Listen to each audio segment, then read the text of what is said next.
Hi dear friends, welcome back to my channel. ഇന്ന് നമുക്ക് നല്ല ഹെൽത്തി ആയിട്ടുള്ള ഓട്സ് പുട്ട് എങ്ങനെയാണ് ചെയ്യുന്നത് നോക്കാം. അതിനു മുന്നേ എൻ്റെ വീഡിയോസ് നിങ്ങൾ ആദ്യമായിട്ടാണ് കാണുന്നതെങ്കിൽ ഒന്ന് സബ്സ്ക്രൈബ് ചെയ്ത് സപ്പോർട്ട് ചെയ്യണം. അതുപോലെ അടുത്ത് കാണുന്ന ബെൽ ഐക്കണിൽ ഓൾ എന്നത് മറക്കാതെ പ്രസ് ചെയ്യുക. അപ്പോഴാണ് ഞാൻ വീഡിയോസ് അപ്ലോഡ് ചെയ്യുന്ന സമയത്ത് അതിൻ്റെ നോട്ടിഫിക്കേഷൻ കറക്റ്റായിട്ട് കിട്ടുള്ളൂ. അപ്പോൾ നമുക്ക് ഓട്സ് പുട്ട് എങ്ങനെയാണ് ചെയ്യുന്നത് നോക്കാം. ഓട്സ് പുട്ട് ചെയ്യാൻ വേണ്ടി ഞാനിവിടെ 2 കപ്പ് റോൾഡ് ഓട്സ് എടുത്തിട്ടുണ്ട്. ഇതാദ്യം നമുക്ക് ഒന്ന് നനച്ചെടുക്കണം. സാധാരണ പുട്ടിന് നനയ്ക്കുന്നത് പോലെ തന്നെയാണ്, പക്ഷേ ഇതിൻ്റെ നനവിൽ കുറച്ച് വ്യത്യാസം ആദ്യമുണ്ട്. നമുക്ക് നോക്കാം എങ്ങനെയാണെന്ന്. ഇനി ഇതിലേക്ക് ആവശ്യമുള്ള ഉപ്പ് ചേർത്ത് കൊടുക്കാം. ഞാനിവിടെ ഒരു 1/4 ടീസ്പൂൺ ഉപ്പ് ഇതിലേക്ക് ചേർത്ത് കൊടുക്കുകയാണ്. എന്നിട്ട് ഇത് നന്നായിട്ടൊന്ന് മിക്സ് ചെയ്ത് യോജിപ്പിക്കാം. ഇനി ഇതിലേക്ക് ആവശ്യമുള്ള വെള്ളം ചേർത്തൊന്ന് നനച്ചെടുക്കാം. ഞാനിവിടെ 1/2 കപ്പ് വെള്ളം എടുത്തിട്ടുണ്ട്. അതിൽ നിന്ന് കുറച്ച് ചേർത്ത് നനച്ചെടുക്കുക. 1/2 കപ്പ് എന്നുള്ളത് ചിലപ്പോൾ ഒരല്പം കുറവ് വരാം, അല്ലെങ്കിൽ ചിലപ്പോൾ ഒരല്പം കൂടുതൽ വരാം. അതുകൊണ്ട് തന്നെ നോക്കിയിട്ട് വേണം വെള്ളം ഒഴിച്ച് നനച്ചെടുക്കാനായിട്ട്.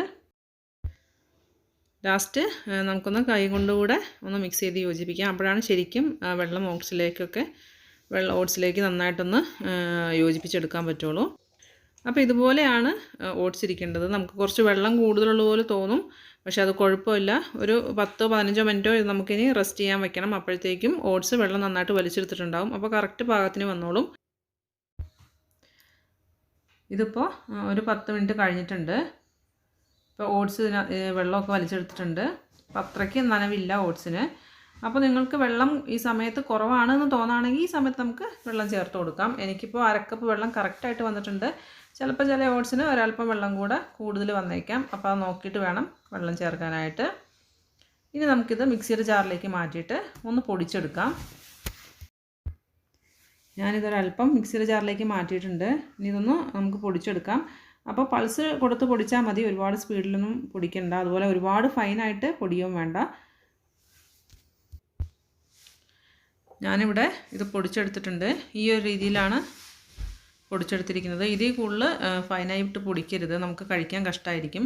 പിന്നെ ഇപ്പം നനവൊക്കെ കറക്റ്റാണ്. ഇതുപോലെ നമ്മൾ പിടിച്ചാൽ ഉരുണ്ട് വരുന്നുണ്ട്. അതുമാത്രമല്ല പൊടിച്ചിട്ടാൽ പൊടിഞ്ഞു പോകുന്നുണ്ട്. അതാണ് അതിൻ്റെ കറക്റ്റ് ഒരു പരുവെന്ന് പറയുന്നത്.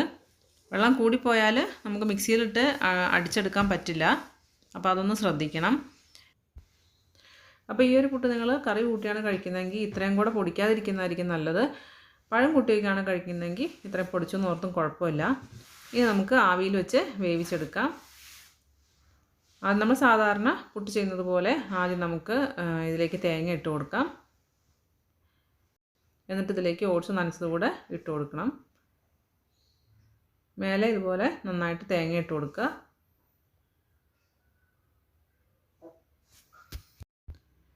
ഇനി ഇതൊന്ന് അടച്ച് വെച്ചിട്ട് നമുക്ക് ആവിയിൽ വേവിച്ചെടുക്കാം. അപ്പോൾ ഇവിടെ കുടത്തിൽ വെള്ളം വെച്ചിട്ട് നന്നായിട്ട് തിളച്ച് ആവി ഒന്ന് തുടങ്ങിയിട്ടുണ്ട്. ഞാനിതിൻ്റെ മുകളിലേക്ക് വെച്ച് കൊടുക്കുകയാണ്. അപ്പോൾ ഇത് നന്നായിട്ട് ആവി വന്നു കഴിയുമ്പോൾ ഒന്ന് ഫ്ലെയിം കുറച്ചിടാം. എന്നിട്ടൊരു 4-5 മിനിറ്റ് നന്നായിട്ട് ആവി വരട്ടെ. എന്നാലാണ് നന്നായിട്ട് വെന്ത് പുട്ട് നമുക്ക് അതിനകത്തുനിന്ന് വിട്ടു പോരുള്ളൂ. ഇതിപ്പോൾ റെഡി ആയിട്ടുണ്ട്. ഒരു 5 മിനിറ്റ് നന്നായിട്ട് ആവി വന്നിട്ടുണ്ട്. ഇനി നമുക്കിതിൽ നിന്ന് മാറ്റാം. അപ്പം നല്ല ഹെൽത്തി ആയിട്ടുള്ള ഓട്സ് പുട്ട് റെഡി ആയിട്ടുണ്ട്. അപ്പോൾ നിങ്ങൾ കറി കൂട്ടിയാണ് കഴിക്കുന്നതെങ്കിൽ ഇത്രയും പൊടിച്ചില്ലെങ്കിലും കുഴപ്പമില്ല, കുറച്ച് തരി ഇരിക്കുന്നതായിരിക്കും നല്ലത്. പഴത്തിൻ്റെ കൂടെയാണെങ്കിൽ ഇതുപോലെ ചെയ്താൽ മതി. അപ്പോൾ ഇതുപോലെ എല്ലാവരും ഒന്ന് ചെയ്ത് നോക്കുക. ഇഷ്ടപ്പെട്ടെങ്കിൽ ലൈക്ക് ചെയ്യാനും കമൻറ്റ് ചെയ്യാനും ഷെയർ ചെയ്യാനൊന്നും മറക്കരുത്. നല്ലൊരു വീഡിയോ ആയിട്ട് വീണ്ടും കാണാം. Thanks for watching.